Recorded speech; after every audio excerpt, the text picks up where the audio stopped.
Welcome to the Colorado Real Estate Leaders Podcast, brought to you by Trailstone Insurance Group, bringing you interviews with Colorado's best real estate and mortgage professionals, empowering you to understand the current trends in the housing market so you can make the American dream your reality. Enjoy today's episode.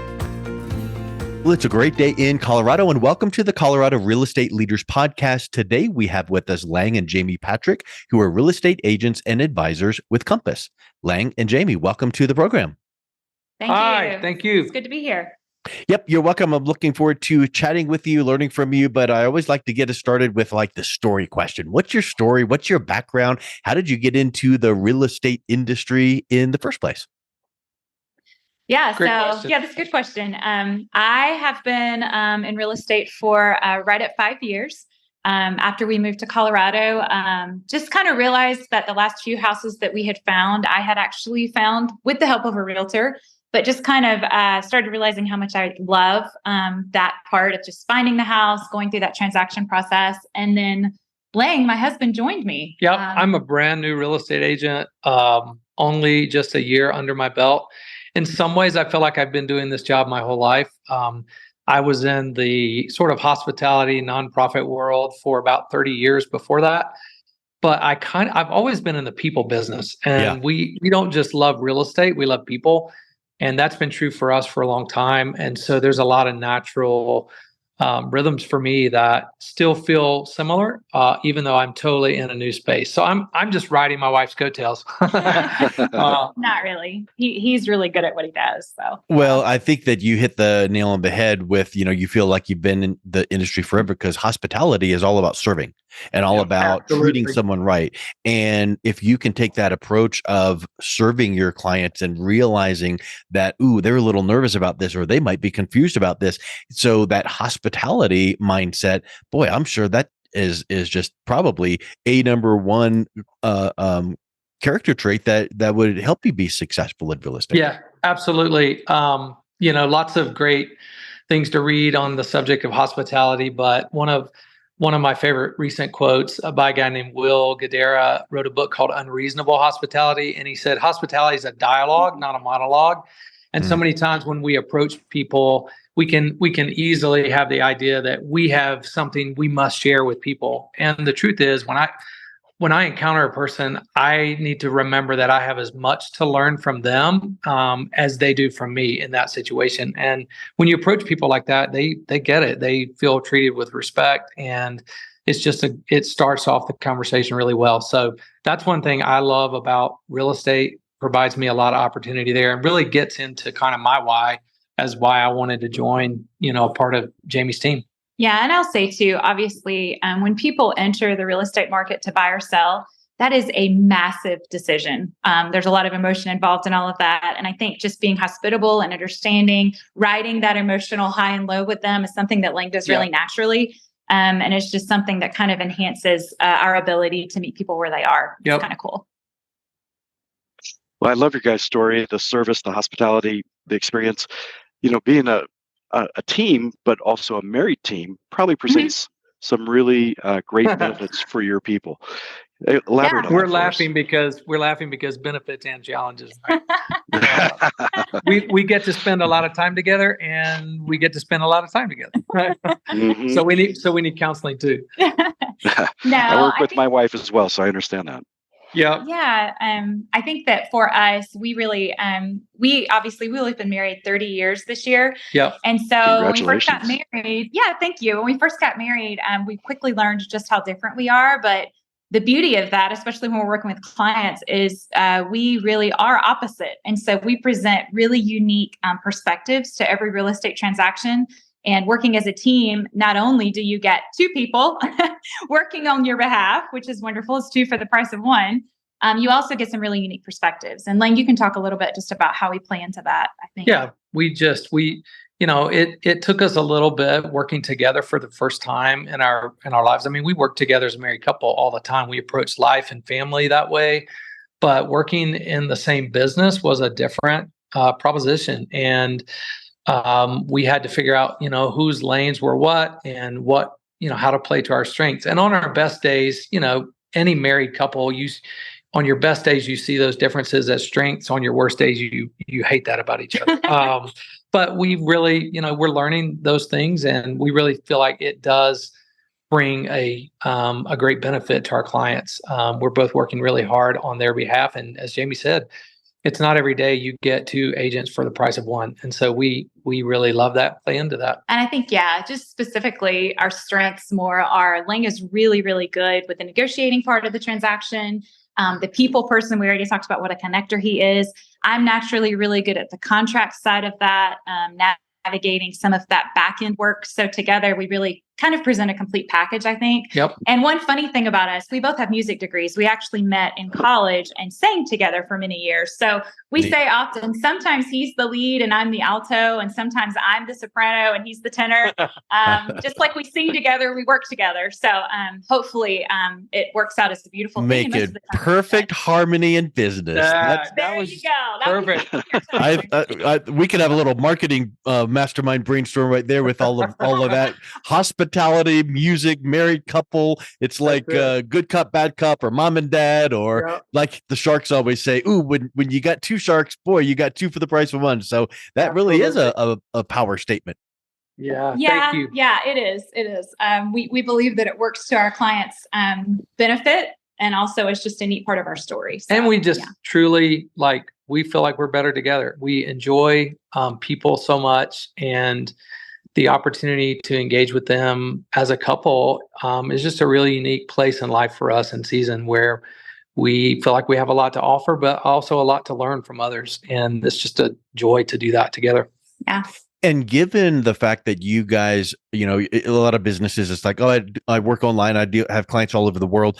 Well, you do Colorado and real estate in Colorado. And so the chance that you could say to a client at the closing table, hey, let's go grab a meal, because you're developing that relationship, or and it's just so much of a natural thing there, Yep. Yeah, for sure. Yep. We often say that happens all the time. Yeah. And we hope that they're friends for life beyond the transaction. We don't see people as a transaction, but more as just individuals that, like we said, we like to hear their story and hopefully develop a relationship with them that goes beyond that specific transaction. Well, I've said this so many times, but it's not like you go to the closing table. It's not a closing. It's really an opening of a relationship. So it's like that long term, this is step one, and who knows what down the road is going to bring. You might, buy another place or an investment property, or move up, move down. So it just really is all about relationships and people serving people. So I just love that. So you've mentioned your why a couple times. Talk a little bit about what is behind your why that drives you and draws you to serving your clients? Yep. Yeah. Great question. I mean, I'll jump in probably a couple ways we would answer that. I mean, I think one, just more surface level, vocationally, real estate is just a great fit for me. I am new in the game, but it based on other personality tests, Strengths Finder, Enneagram, all of those things in my life point to just being a natural connector, developer who loves to serve people and connect deeply in relationships, and seeing people, as Jamie just said, as much more than clients, but friends. And that's really true for me. It's not just a way to get my foot in the door or, be salesy. That's really true for me. So real estate's super fertile ground for that. Obviously, because the job requires interfacing with people all the time. But also, I think there's a lot of opportunity because there's a real caricature or stereotype, whatever word you want to use, that of the average realtor in so many people's minds, that we're just kind of like one half step above a used car salesman. No offense to my car salesman friends, but there's not a lot of trust there. I think people are pretty cynical about real estate advisors. We're just in it for the commission kind of thing. And so there's a lot of opportunity and really joy for me in real estate in exceeding my clients' expectations in such a way that it changes people's perceptions of what a realtor is and should be, one client at a time. And that gives me a lot of joy. Yeah. So that's a little bit of my why. That's more, just related to the job. I think, and this might be a little counterintuitive, and I'll let Jamie speak to this, but I think another thing for us is that work is not number one. Real estate is not number one in our life. And it's really not even number two. Not that we're not hard workers. My relationship with God is first in our lives, and my relationship to my family. And then real estate takes its rightful place under those. And we find that resonates with a lot of people. And so, Jamie, just talk a little bit about where that comes from. This is a little bit more personal to us, but my joy in real estate comes from being a natural advocate. And I really love advocating on behalf of people that sometimes maybe feel like they don't have a voice. And I think sometimes in a real estate transaction, the pace is so quick that people feel completely overwhelmed. It's like learning a new language, and just being able to step in with confidence to speak on their behalf and help them navigate that is something that brings me a lot of joy. And the reason for that is we actually have 5 kids, and our middle child has Down syndrome. And then our youngest child, we fostered and adopted several years ago. And so obviously there's a lot of advocacy that goes into being their parents. For those people that don't know, sure. I've had to advocate for our child with special needs in the school system, with doctors through the years, at hospitals, with therapists. And then with our youngest child through the foster care system, there's clearly a lot of advocating that goes on behalf of that child, on behalf of yourself as the adoptive parent, and then into his life as he also has some needs that we navigate in the school systems and things like that. So because of that, I think our perspective on life is really unique in that we don't see people as just individuals that are just out there that are a category. We really see people for just the innate value that they have as individuals. And so not only does that impact our real estate transactions and conversations with people, it impacts everything about our lives. And so because of that, we are in the process of launching a nonprofit called Eyes to See. And a portion from every closing that we have goes towards building out that nonprofit financially. And basically what we want to do with that nonprofit is share our story as a means of helping other people feel like that perhaps they can engage someone that they would consider an other in their life, whoever that might be. I think in our current culture, there's such a cancel mentality, and people are afraid to engage with other people because they're afraid they may say something wrong or do something wrong. But the truth is, we all have something to bring in relationship to other people. And I think our story is unique in that we didn't know what we didn't know before we had a kid with special needs. And we don't ever want to forget what that was like.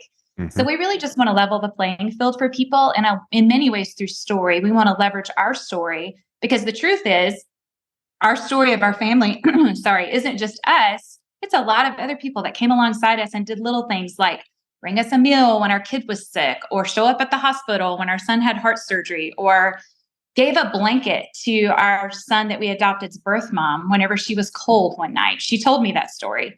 And I think we tend to make things like this so big and hard. And we just really want to make ministering and reaching other people a means of just being something simple. It doesn't have to be huge.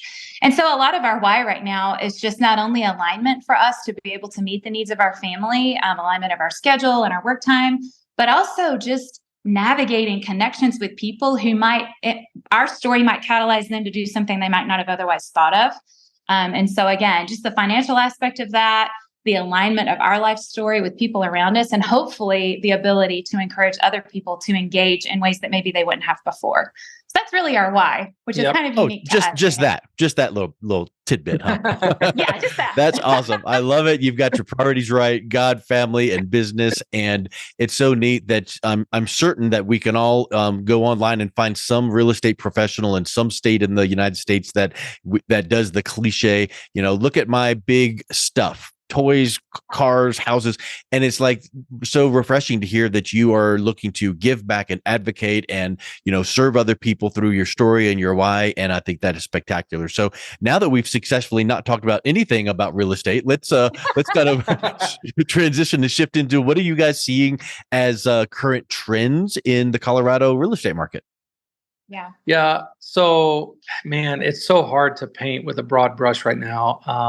There's kind of the general market instability economically in the US right now. And that obviously trickles down and affects real estate a lot. 21 and 22 were just banner yet unsustainable years for real estate. A lot of people got in the business like me in those years.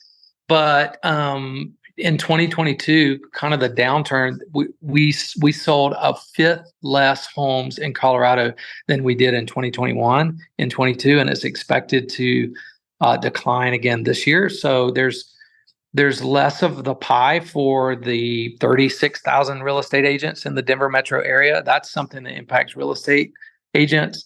As far as buyers and sellers, it's a tough time for them. I think a word I would probably use is stuck.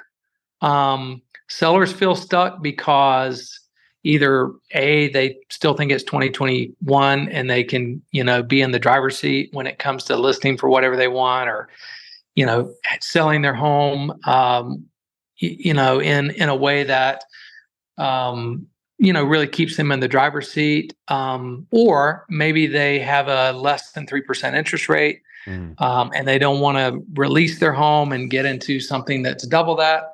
I think buyers feel stuck because, same kind of thing. Increased interest rate, worries about the market. Is real estate still a great investment? Is it not? And so there's just a lot of people that feel stuck right now and aren't sure what to do and what the right next step to take, even if they need to, make a real estate transaction. So I think the answer that we would say to that is for sellers, return on investment is still really, really high in Colorado, especially if you've been in your house more than a few years. And also, we actually have a listing right now under contract that, there was massive activity around it a few weekends ago, and just multiple offers, full appraisal waivers, much of what we were seeing early last year. But the seller had done their due diligence of just making sure the house was immaculate. I mean, it was just show ready, move in ready. And I think it's just going to take sellers a little bit more work, possibly than it would have a year ago to get their house ready to sell. But we're still seeing really low inventory. So there's still a lot of buyers out there that need a house. So it's not that you can't sell. It's just a matter of being diligent on the front end of that. And then with buyers, we are seeing a lot of buyers utilizing buy downs, where you actually can negotiate with the seller to offer a buy down on the rate.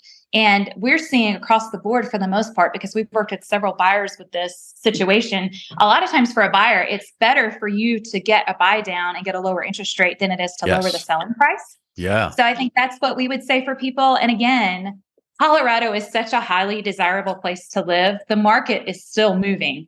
We're still seeing houses going above list at times. We see some that sit. So I think it's just a matter of where it's very hyper local right now, and just knowing that market and having a real estate agent that can walk you through that with confidence, just so that you kind of know what to expect ahead of time. And I think for buyers too, you have last year, this time, buyers were throwing everything at sellers and saying, "I'll just let me have your house," including their children. Yeah, I'll waive inspection. Right. I'll give you all my money, all the things, And now, even as real estate agents, we're learning the beauty of negotiation through the inspection process. I think that buyers have more opportunity to do their due diligence to make sure they know what they're buying ahead of time. And it's just more of a collaborative effort, I think, on behalf of sellers and buyers now, which is a shift. But I will say that is a more typical market. So it's not that we're necessarily unhealthy right now. It's just a shift from what people were experiencing a year or two ago. From the firestorm that we had been coming through. Now it's a little bit more, let's kind of take that planned strategy. Let's make sure things are prepped ahead of time. Let's make sure that I know what I want as a buyer ahead of time, have my ducks in a row. As a seller, I need to make sure there's curb appeal and all of that kind of thing. So on both sides of the equation, it just is different, and that only thing constant in life is change, it seems like. So you just roll with it. The rates are what they are today. Tomorrow they might be higher, lower, it doesn't matter. You just make the best decision for you right now. So I think that's the huge takeaway that I'm hearing from you guys is you just care, you advocate for your clients, you take care of the community, your family, your kids, and what a wonderful, spectacular way that is a picture of how you are serving your clients. So I just applaud you. I love your story, love your why, and would love to ask if someone is listening to this going, wow, Lange and Jamie, what's the best way they can reach out and connect with you? Yeah, so two ways. The first way is you can email us at hello, HELLO, at teampatrick.co, and that will actually go to both of us. Another really fun thing, if you're interested in knowing more about our family, we have an Instagram feed. It's Team Patrick CO. And our son, Jonathan, who has Down syndrome, is actually our real estate hype man. And by that, we mean he does walkthrough. Self-proclaimed. He does walkthrough tours of all of our listings and tells people all the wonderful things about the house. And it's things like, this is where you put your popcorn, and this is where you watch the movie, and this is where we keep the snacks. So I would highly recommend you go to our feed and just kind of take a glance at him, because he's actually the life behind our business. Yeah, we had a client recently that approached us about listing their home, and it was a really great opportunity for us. We were excited about it. And he, right before we kind of, signed the deal, he said, "Hey, I have one really specific negotiating thing that we need to talk about." And of course, we all leaned in. I'm thinking, well, what is this going to be? Something big, financial. And he said, I just need to know that we can get the real estate or hype man, meaning Jonathan, as a part of this deal. If you can do that, so we had to go to Jonathan and see if he was willing, and he was more than willing. That's awesome. He was more than willing, and it turned out to be actually a really great listing, partly because of him. I think. I think so. That is awesome. That is so amazing. So that that's just like the culmination. I could just imagine you guys sitting around the dinner table, high-fiving and yucking it up about what you're going to do for your next hype man videos. Absolutely. And I mean, that's just what makes things real, and that's the epitome of story. So family, story, and fun. So that's just so spectacular. Thank you guys for coming on. It's been a real pleasure chatting with you today. Thank you as well. We appreciate it. Thank you so much. Thank you for listening to the Colorado Real Estate Leaders Podcast, brought to you by Trailstone Insurance Group. To learn more about the topics mentioned on today's show or listen to past episodes, visit www.coloradorealestateleaders.com.